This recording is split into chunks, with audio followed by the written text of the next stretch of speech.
decided we want to go on a tour. So me, as the Soviet ambassador, we started going to different countries, to the States, to France, anywhere. US government property, no trespassing. Well, we didn't bother. And I actually got kicked out of a Disney party. I showed up as a Soviet ambassador at a Disney party in the Marriott Hotel in San Diego, and they kicked me out. It was really wonderful. We did a couple of performances like that. And we had a couple of embassies at different hacker camps and art festivals. That was in Holland, for example. It was really nice. We got inspired by, what was his name? The guy with the domes, whatever. Buckminster Fuller, of course. It was not a Soviet. So, yeah, you know. And then in 2009, we created a second computer game. But back then, we already thought about, should we go on with the games or should we go to the next level and have a different kind of format to tell the story? So back then, we started discussing a lot the state of narrative cinema nowadays, and that's what I actually wanted to tell you today. There is a fundamental problem with traditional narrative cinema as we see it in the last 100 years.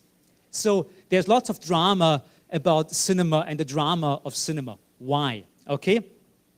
We at Monochrome, we like movies. Movies is a great medium.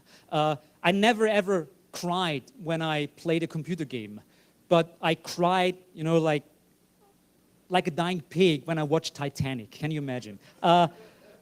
But still, I'm just picking that example because it's so horrible and so obvious at the same time. Cinema, like books, but cinema even more. Cinema is a very emotional medium.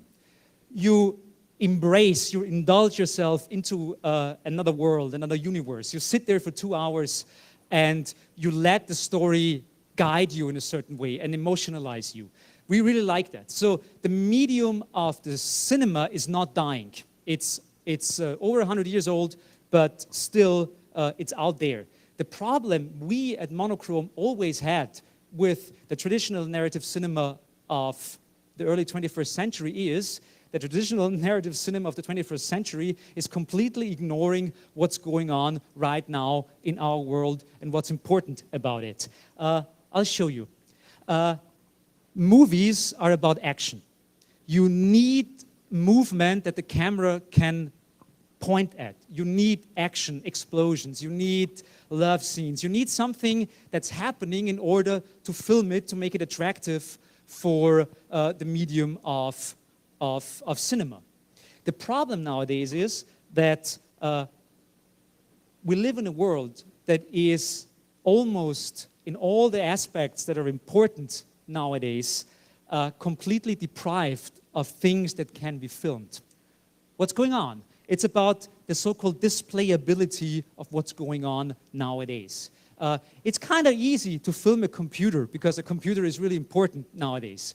But it's boring. Why would I film a computer? The important stuff is going on in the computer, in abstract processes that cannot be told that can be told, of course, but nobody wants to tell those stories. So let's go on to the next slide.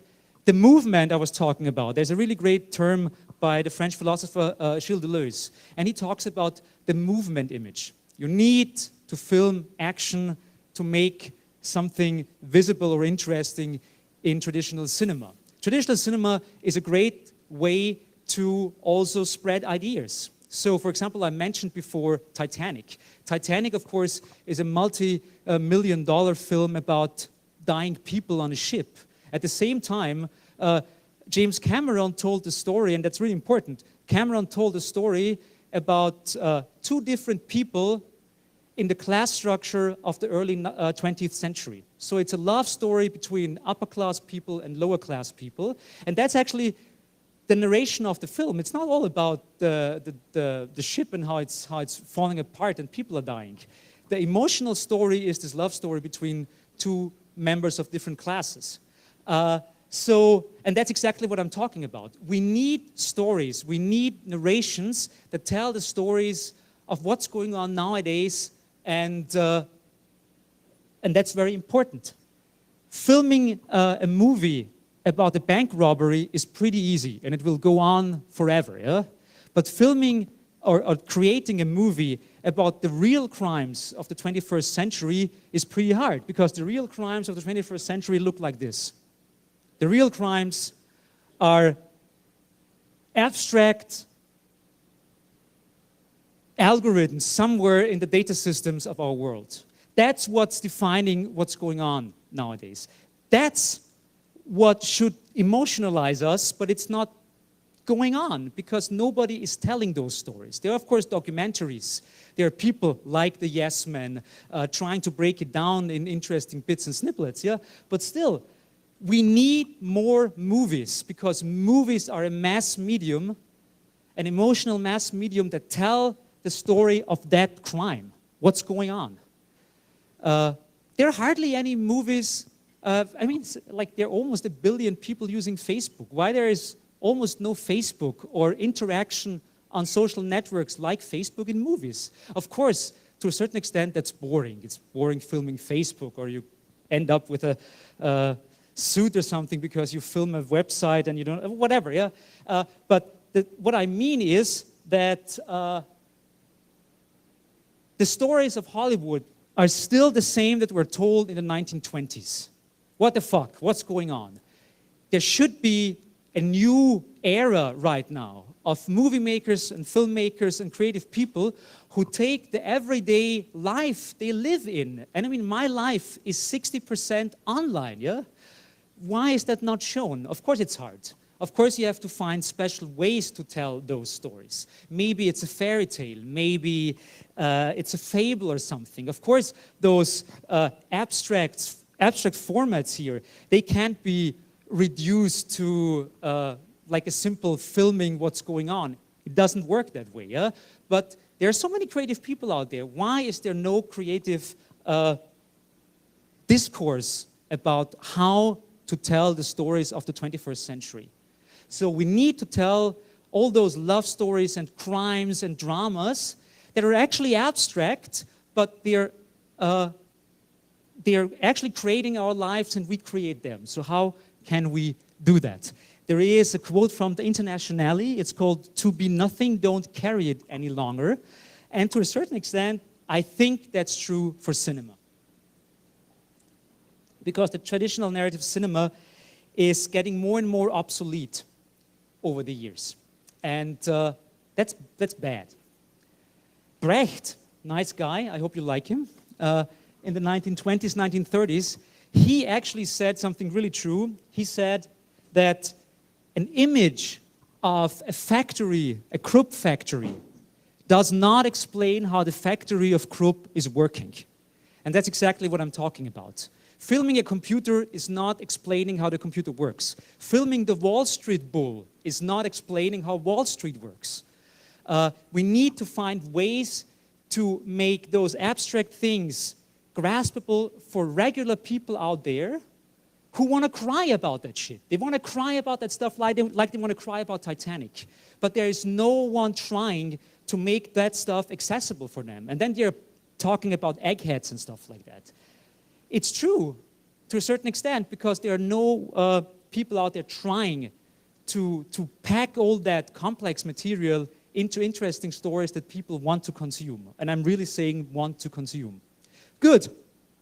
All those stories have to be like modeled and remodeled and shaped in a certain way. I think many people out there have ideas about that. I think that you should write screenplays and not the guys in Hollywood, or at least you should be the advisors for those guys in Hollywood.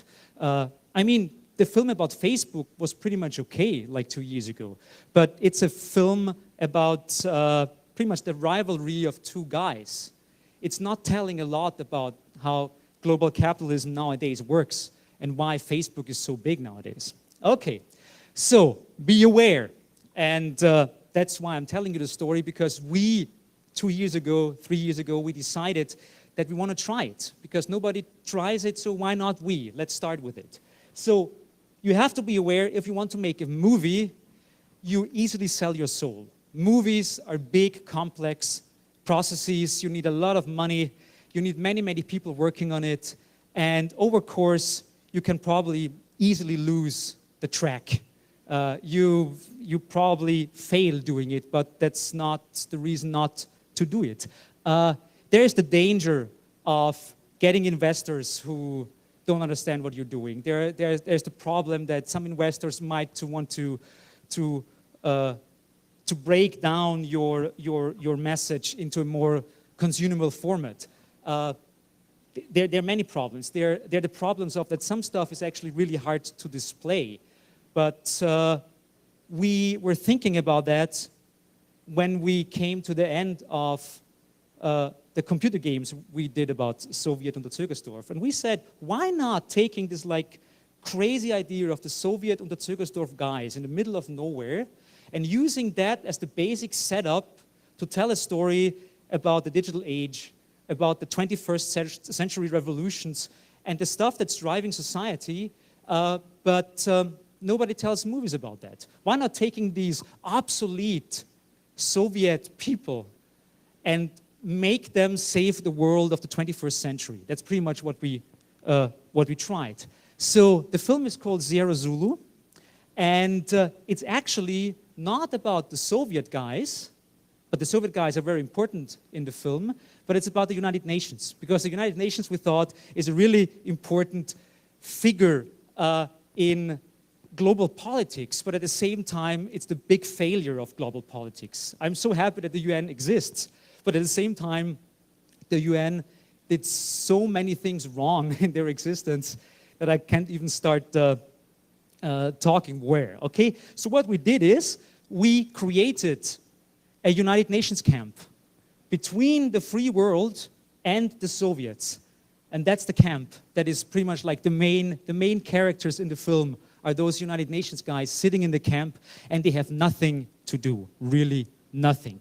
For example, that guy, that's the Scottish UN soldier. He built himself his own whirlpool out of he just dug a hole in the mud and put a barrel into it and heats it and has he's kind of like the maker in the film, and he remade this vacuum cleaner so he has the bubbles in the whirlpool.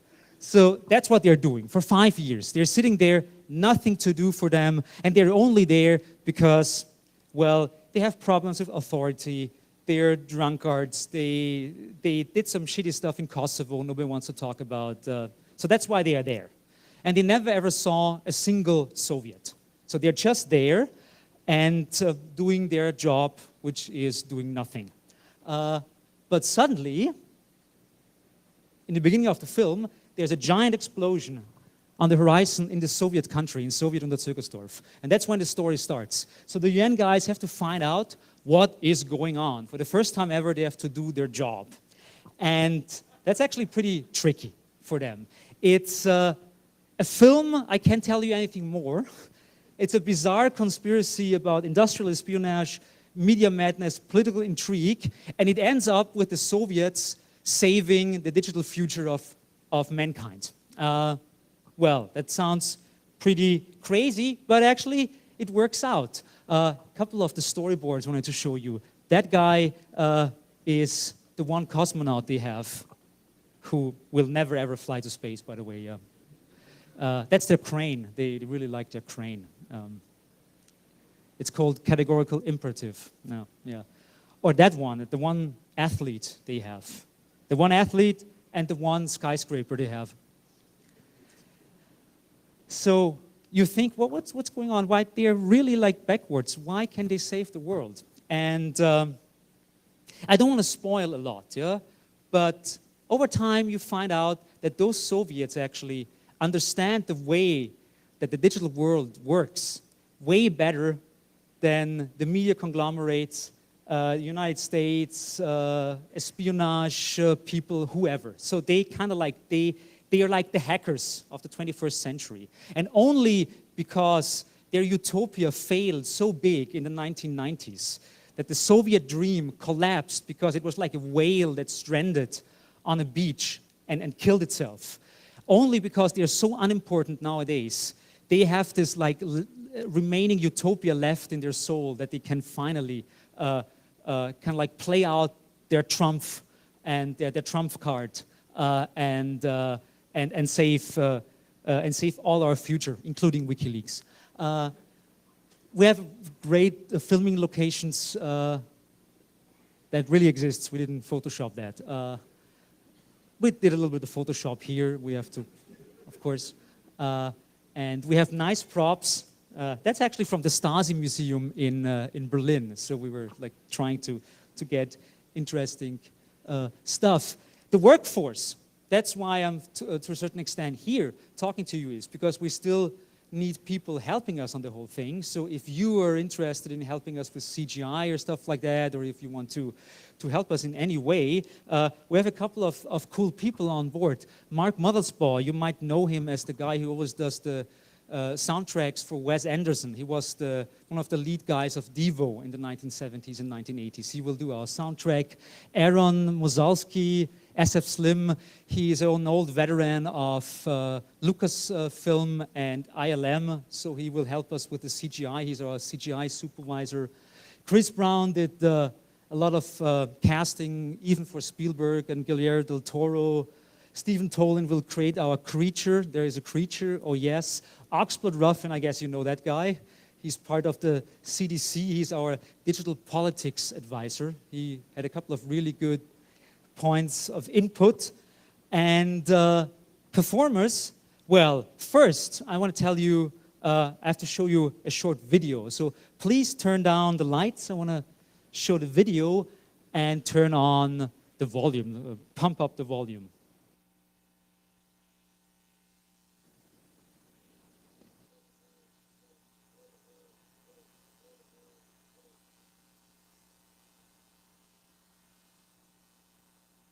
Welcome, ladies and gentlemen, to our glorious home country of Soviet Unterzegersdorf. This is Ambassador Khrushchev. This is Blogger. I blog. Our little country is a proud one because we are the last Soviet republic on the planet. We are in Central Europe, located there. There. Yeah. We want to tell the West the story of our greatest triumph. And how do we want to tell that story? We want to make a feature film, a dark sci-fi comedy. Because we know you will like that. Don't touch it. This is a United Nations camp with the name of Sierra Zulu. The film will be about this camp, and this United Nations camp is on the border between our wonderful home country of Soviet Unterzegersdorf And the West! the so-called free world. Here it is in a symbolic fashion. Kick it, destroy it, crack it open. Free market wankers. We hate you, but we need you. Why do we need you? The internet is made for corn and crowdfunding. And we need money from the internet, so we also have a cat. Yes. We attracted a number of glorious actors already. They signed us letters of intent. They cannot say no any longer. It is Robert Picardo, a doctor. We have Amber Benson. She was a lesbian on Buffy. This is the WAS, Fruit Computers. We have... What is his name? Jello Biafra. He was a punk singer indeed. And this guy, nobody recognizes him because he was a Ferengi on Star Trek. His name is Max Prudenchik, the Rom. Yes. From Star Trek Deep Space. Top Space Voyager. Yeah, and we want your money, and we have to say, please. Because we cannot force you. Good night.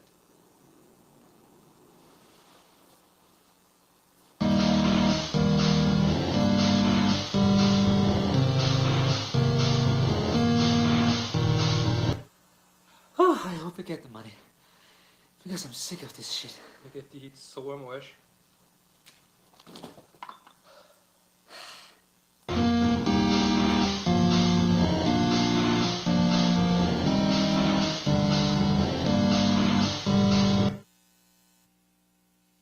Okay, so yeah, I have to do that. I have to beg for money, please, please. I beg for money. But I also beg for your cooperation, because we not only need money, we also need people who help us with all of that stuff, and you might hopefully be interested. In case you want to donate some money via Kickstarter, that's a couple of the rewards we have. For example, gravel. You get real Soviet Unterzügersdorf gravel with a certificate, okay? Or you get that media, you get a DVD if it's out, yeah? You also get, if you like, you get a felony, because we have this like Soviet Unterzügersdorf entry stamp, and we'll stamp it into your passport if you want. But it's a felony, but you can still do it if you like. And if you pay the top level, you not only get a party, a communist party, you also get me eating a pint of my own blood. So, yeah.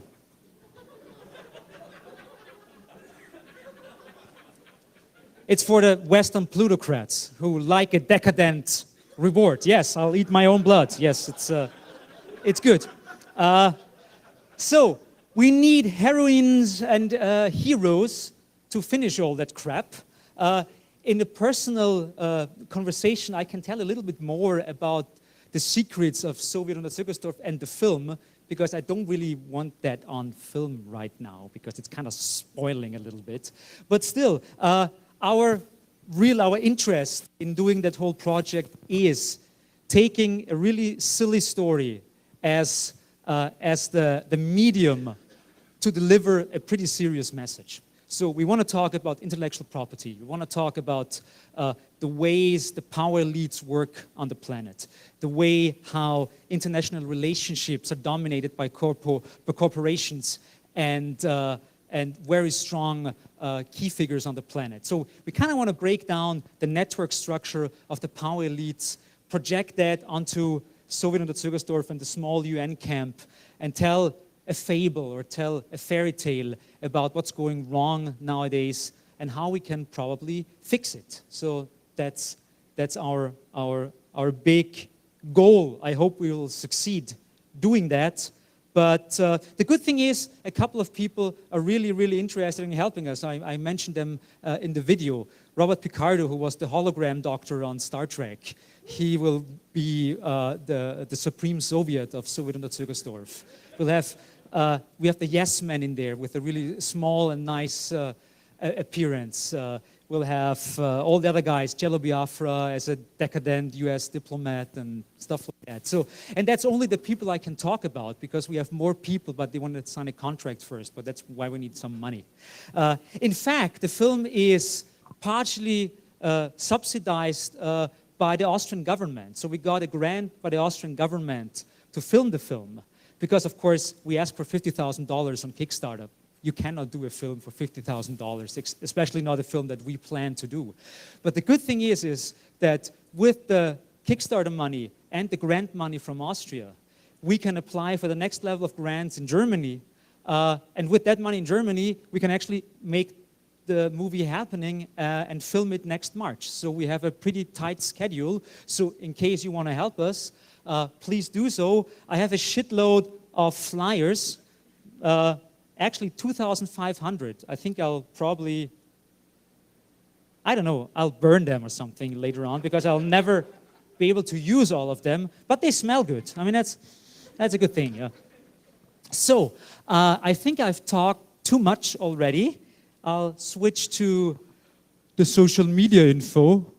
Actually, it should be socialist media, yeah.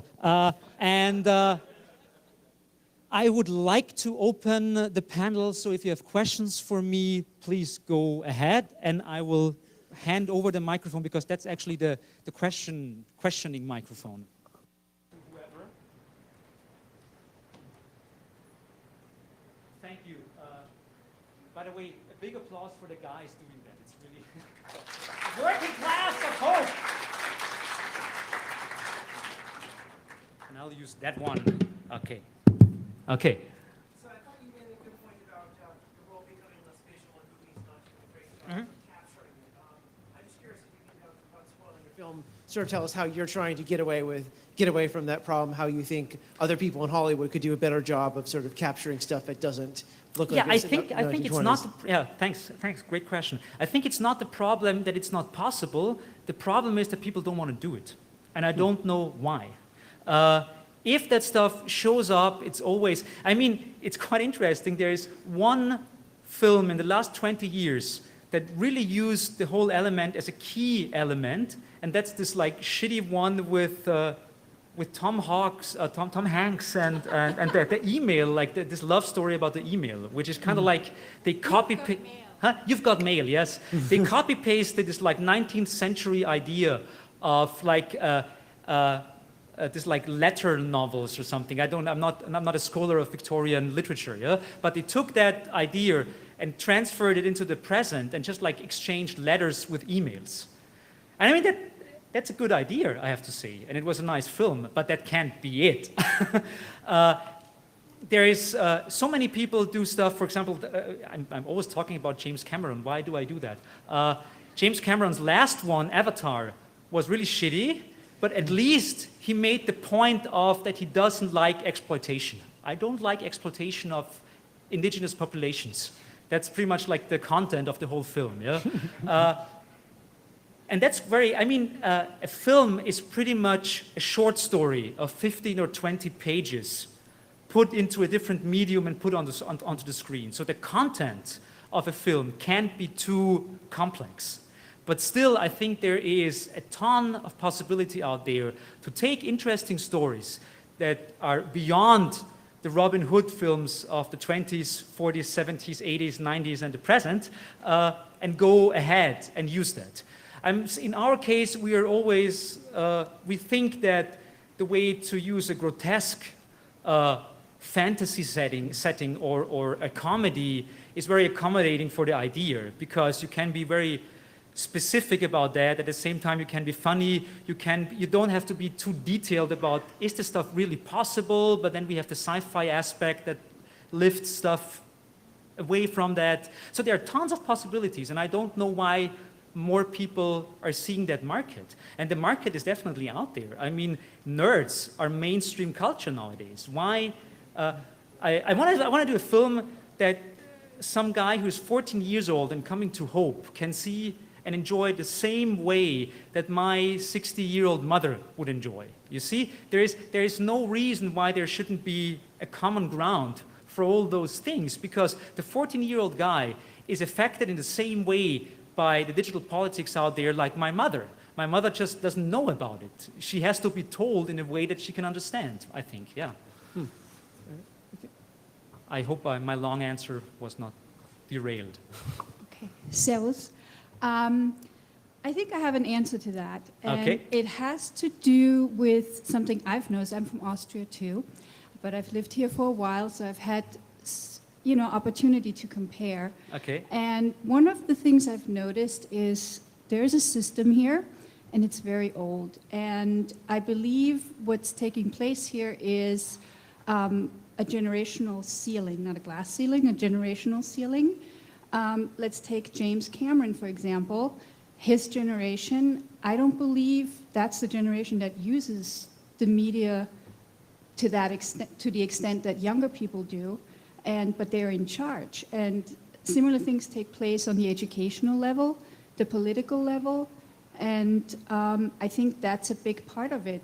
Aside from that, subject matter like that anything that has to do with socialism is pretty much outlawed here. I see. So. In our case, we took this like completely obsolete communist state structure because we thought it's a perfect it's a perfect way to tell the story, because people, when they hear about a Soviet microstate, they of course immediately laugh.